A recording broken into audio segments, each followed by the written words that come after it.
Les damos la cordial bienvenida a este espacio de reflexión. 1 de julio. Del Evangelio según San Mateo. En aquel tiempo, al entrar Jesús en Cafarnaúm, se le acercó un oficial romano y le dijo: Señor, tengo en mi casa un criado que está en cama, paralítico, y sufre mucho. Él le contestó: voy a curarlo. Pero el oficial le replicó: Señor, yo no soy digno de que entres en mi casa. Con que digas una sola palabra, mi criado quedará sano, porque yo también vivo bajo disciplina y tengo soldados a mis órdenes.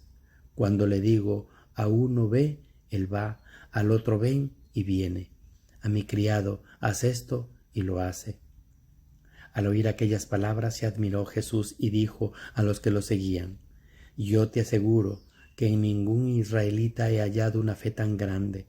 Les aseguro que muchos vendrán de oriente y del occidente y se sentarán con Abraham, Isaac y Jacob en el reino de los cielos. En cambio, a los herederos del reino los echarán fuera a las tinieblas. Allí será el llanto y la desesperación.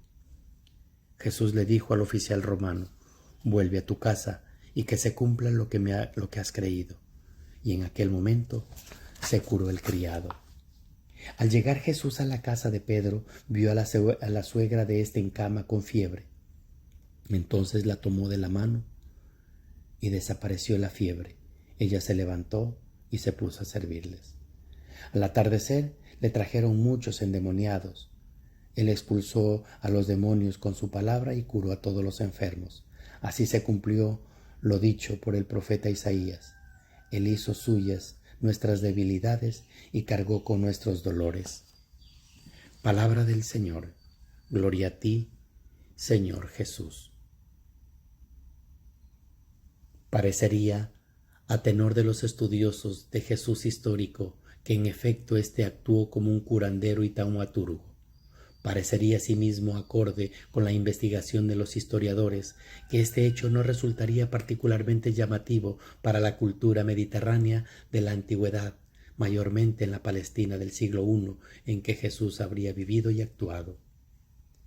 Bien estará ciertamente que retengamos este aspecto contextual cuando tratemos de proyectar nuestras perspectivas anacrónicas sobre el relato mateano de hoy, pues ciertamente resultaría inevitable un planteamiento del contenido de este relato desde el racionalismo positivista que ha caracterizado nuestra cosmovisión vigente. En poco se ajustaría a la realidad de la cultura mediterránea popular del siglo I.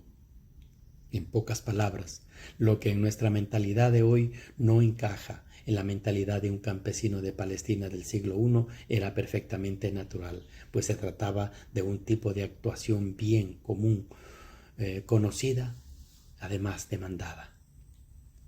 Con todo, ni aun entonces tal tipo de actividad se libraría de sospecha, en tanto que la religiosidad oficial siempre ha visto con renuencia tales fenómenos. Se trata sin más de la distinción entre magia y religión que el judaísmo oficial y el cristianismo a posteriori han tratado de separar tajantemente, aunque sin lograrlo en la realidad cotidiana de la praxis, el que la magia hubiera sido o no antecedente de la religión. No obstante, de todo caso, para encontrar lo que la realidad religiosa de hecho se encuentra naturalmente sincretizada con la multitud de fenómenos y ritos de orden mágico, lo que en realidad tenemos, muy a pesar de la religiosidad oficial, es que la pretendida distinción entre religión y taumaturgia no es tal. Así lo han vivido creyentes de todas las épocas hasta nuestros días. Nuestro relato mateano, situándose en la esfera de la oficialidad, procuraría de todos modos que quedará clara la distinción a través de los dos pasajes y el sumario de las curaciones que nos presenta hoy. Así, por una parte, la curación a distancia del criado del centurión evitará entender que se trataba de un ritual de contacto mágico. Por otra parte, la indicación expresa de que Jesús curó con su palabra a la multitud de enfermos y poseídos que tendrían el mismo objeto. Con todo, Mateo no puede o no quiere evitar la ambigüedad, no alterando una fuente documental anterior o buscando un propósito de acercamiento popular, al señalar que la curación de la suegra de Pedro se realizó con un gesto ritual de carácter mágico naturista, pues la tocó.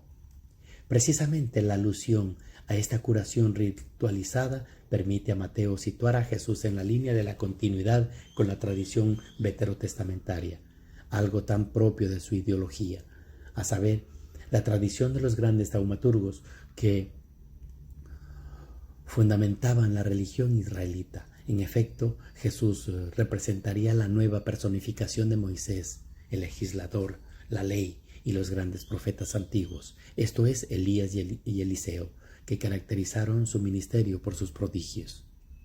De este modo, la ambigüedad entre la oficialidad y la popularidad frente al judaísmo vigente de su época, Mateo reivindica la anterior etapa de la religión primitiva israelita, previa al judaísmo, que nacería tras las vueltas del exilio babilónico, y resueltamente sitúa a Jesús en la continuidad con esta, legitimando la figura y la acción del Nazareno en la gran tradición de Israel, en la base de la alianza primera de Dios con su pueblo.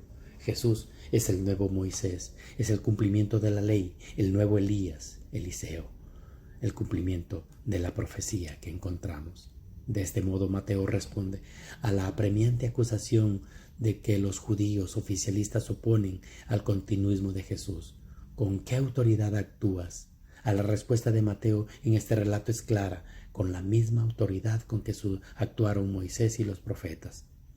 Un epílogo de taumaturgia de Jesús no concluye con la ejecución de éste. Por el contrario, se continúa como resaltan hechos en sus discípulos, y ante la pregunta de la autoridad del actuante, el tipo de respuesta legitimadora, en este caso para la Iglesia, sigue siendo la misma que para Jesús. Si bien esta queda modificada, quien ahora legitima es el propio Jesús. En nombre de Jesús queda sano. Gloria al Padre, al Hijo y al Espíritu Santo, como era en el principio, ahora y siempre, por los siglos de los siglos. Amén.